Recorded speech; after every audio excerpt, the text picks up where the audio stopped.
नमस्कार।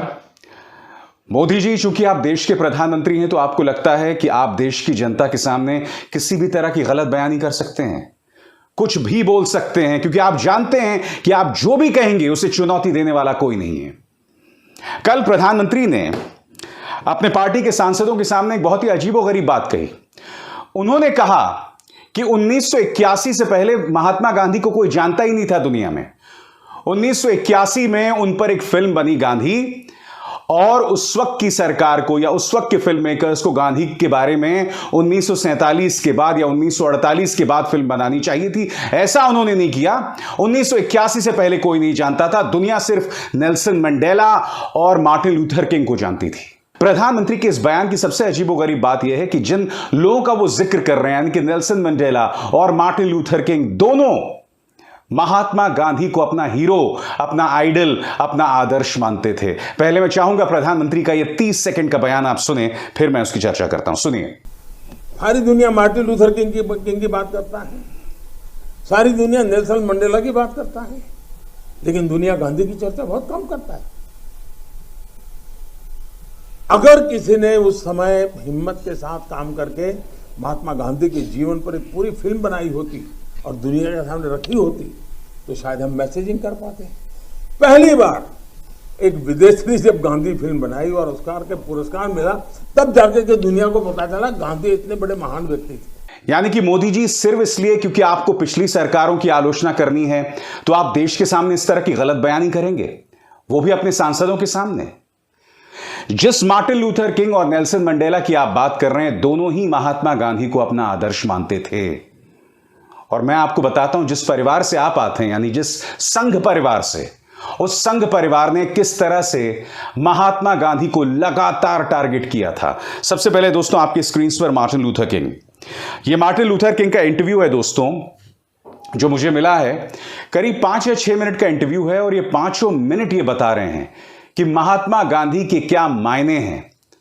Martin Luther king एक political activist थे अमेरिका में, जो वहां के ब्लैक्स के बारे में आंदोलन करते थे, उनके अधिकारों के बारे में, और उन्हें उनकी हत्या कर दी गई थी। यह शख्स हमेशा महात्मा गांधी के आदर्शों को मानता था। मैं चाहूंगा आप मार्टिन लूथर किंग को सुनिए। I feel that non-violence, organized non-violent resistance is the most powerful weapon that oppressed people can use in breaking loose from the bondage of oppression. Now, the other method that one might use is that of resignation or acquiescence. But I think that is just as bad as violence, because non-cooperation with evil is as much a moral obligation. अब जिस Nelson Mandela की बात प्रधानमंत्री नरेंद्र मोदी कर रहे हैं, उस Nelson Mandela का क्या प्रभाव था महात्मा गांधी का, मैं आपको पढ़ के सुनाना चाहता हूं, मगर उससे पहले कुछ तारीखों पर आपको गौर करना पड़ेगा। 1893 से 1914 ये वो दौर था जब Mahatma Gandhi Johannesburg, south Africa में थे। और मैं आपको बतलाना चाहता हूं दोस्तों, इस तारीख पर गौर कीजिए, सितंबर 11, 1906 ये वो दौर था जब महात्मा गांधी साउथ अफ्रीका में लॉ पढ़ रहे थे, और उस वक्त जो अंग्रेजों की सरकार थी, उनकी नस्ल भेद नीति के खिलाफ महात्मा गांधी ने प्रदर्शन किया था। इसलिए जो लोग साउथ अफ्रीका में हैं, उन पर महात्मा गांधी का खासा प्रभाव था। मैं आपको एक समाचार पत्र के माध्यम से पढ़ के सुनाना चाहता हूं कि नेल्सन मंडेला, जिसका जिक्र प्रधानमंत्री कर रहे हैं, उन पर क्या असर था महात्मा गांधी का। Anti apartheid icon Nelson Mandela joined leaders, Nobel laureates and elder statesmen on Monday, calling on the world to reinvent Indian freedom fighter Mahatma Gandhi's non-violent approach to solving conflicts. Mandela, who spent 28 years in prison for fighting white rule before leading South Africa to multiracial democracy as the country's first black president in 1994, said Gandhi's non-violent approach, which won India freedom from British colonial rule 60 years ago, was an inspiration.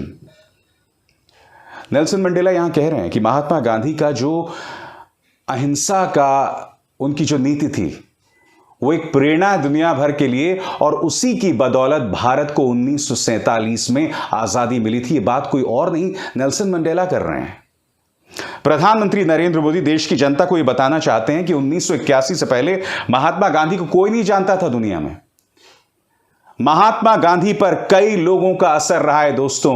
America के पूर्व राष्ट्रपति Barack Obama पर भी महात्मा गांधी का जबरदस्त असर रहा है। दलाई लामा पर महात्मा गांधी का जबरदस्त असर रहा है।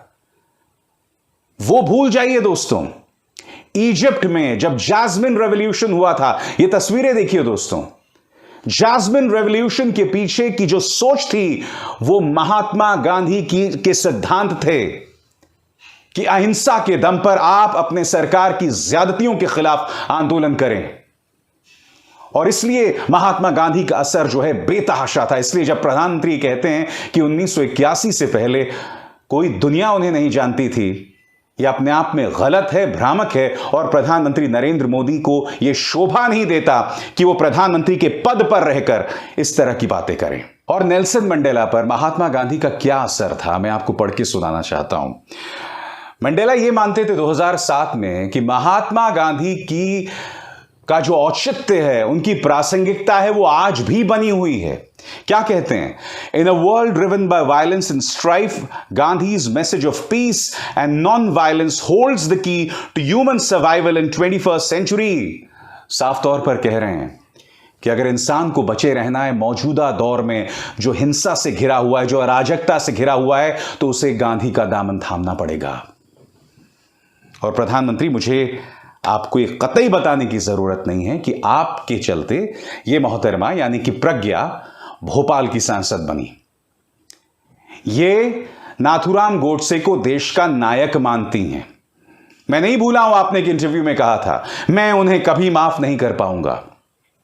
माफ कीजिएगा, महात्मा गांधी के बारे में जो आप अपनी तरफ से बयान देते हैं ना, वो महज बयान है।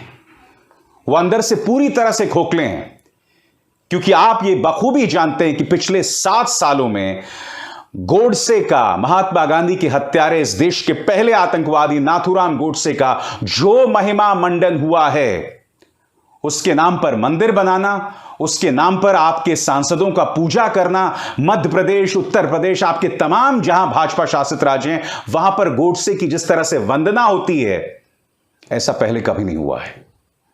हकीकत यह है, एक फिल्म के बारे में प्रोपेगेंडा कर लेने से कश्मीरी पंडितों के मुद्दों का समाधान नहीं हो सकता। आपको इस सवाल का जवाब देना होगा कि जब कश्मीरी पंडित पलायन कर रहे थे, उस वक्त विश्वनाथ प्रताप सिंह की सरकार थी, उस वक्त राज्यपाल थे जगमोहन, भाजपा के नेता। उस विश्वनाथ प्रताप सिंह को आप समर्थन दे रहे थे। तब लाल कृष्ण आडवाणी ने राम रथ यात्रा निकाली थी। कायदे से आपको कश्मीरी पंडितों के लिए संघर्ष करना चाहिए था श्रीनगर जाकर, आपने वैसा नहीं किया। आपकी पॉलिटिकल पार्टी ने ऐसा नहीं किया। जब कश्मीरी पंडितों को मारा जा रहा था, जब उनका नरसंहार हो रहा था, तब आपको वहां जाना चाहिए था, मगर आप सिर्फ उनका नाम जो है राजनीति के लिए करते हैं। और सबसे बड़ी बात, 1990 के बाद आप 8 साल से सत्ता में हैं और वाजपेयी जी 6 साल से सत्ता में हैं। आपने महबूबा मुफ्ती के साथ सरकार बनाई।